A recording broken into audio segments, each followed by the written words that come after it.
You saw the sign. This is the Takeout. Welcome back. A Trump ally in Central America may, important word, may, have a tighter relationship with criminal gangs in his country than he likes to let on.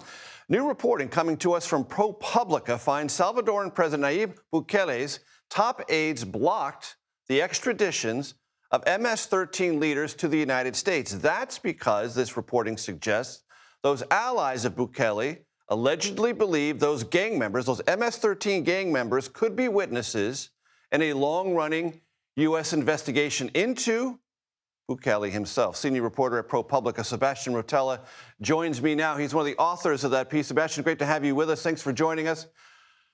Walk my audience through the broad contours of what your investigation found and its implications for Bukele's public image and what might be true behind that image. Thanks, Major. It's a pleasure.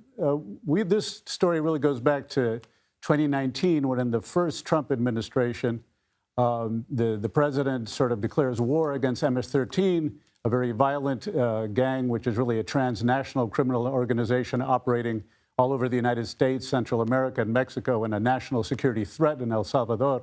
And he creates Joint Task Force Vulcan, which is an agile and very effective federal law enforcement task force that's tasked with going after this gang in a systematic way and going after its top leadership and really eradicating MS-13.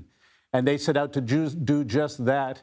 And one of the major elements of this strategy is to build a case for racketeering, terrorism, other strong charges against the leadership of this gang, which is running it mainly from prisons in El Salvador, and extradite that leadership to the United States and to try them in the U.S., a strategy that has worked in places like Mexico and Colombia against really powerful criminal groups.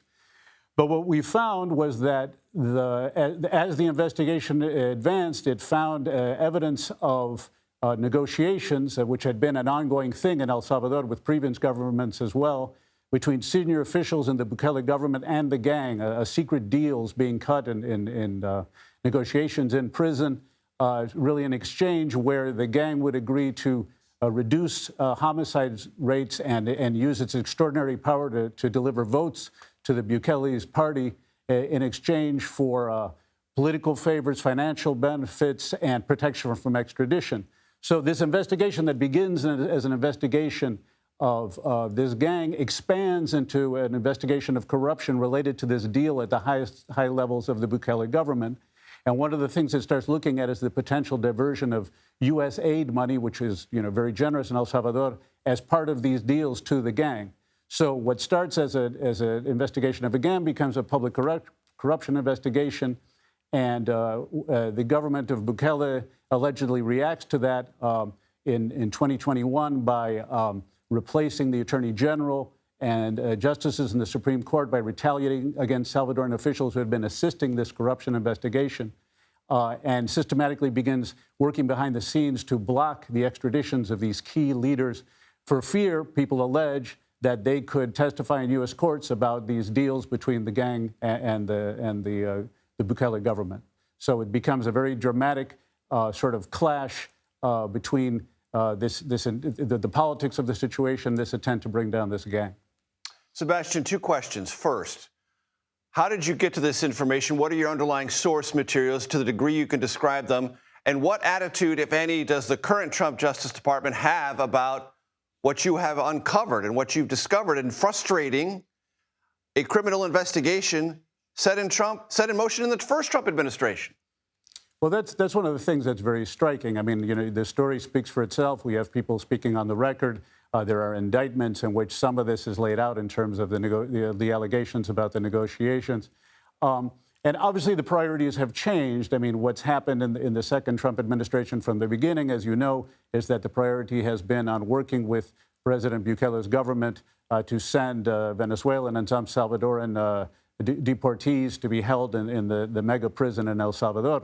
So the people we talked to, and they're quoted in the article, expressed great frustration that this case they had been building to get these Salvadoran gang chiefs and to, pursue these allegations of high-level officials in El Salvador colluding with them, that has really been, diluted, weakened, set aside in favor of the new priority, which is working with the Bukele government on the deportation program. So just to put a very fine point on your reporting at ProPublica, Sebastian, we are at a stage where an advanced investigation is nearing the point where it could extradite and bring real charges that could be long-term harmful to MS-13. And because of what you found in these negotiations and side deals, that's not or unlikely to happen. That appears to be the case. I mean, all the extraditions that the U.S. requested of the top gang leaders have not happened. And more dramatically, at least one of them has been sent back in this recent wave of deportation, someone whom this task force had worked very hard to get. So certainly Bukele has cracked down very hard on this gang and put many people in prison and transformed El Salvador in terms of questions of safety. But these questions remain about the leadership and what could have been learned if this case had been pursued to its full extent in the direction in which it was going. What could have been learned. ProPublica's Sebastian Rotel, I appreciate you coming in. Thanks so much.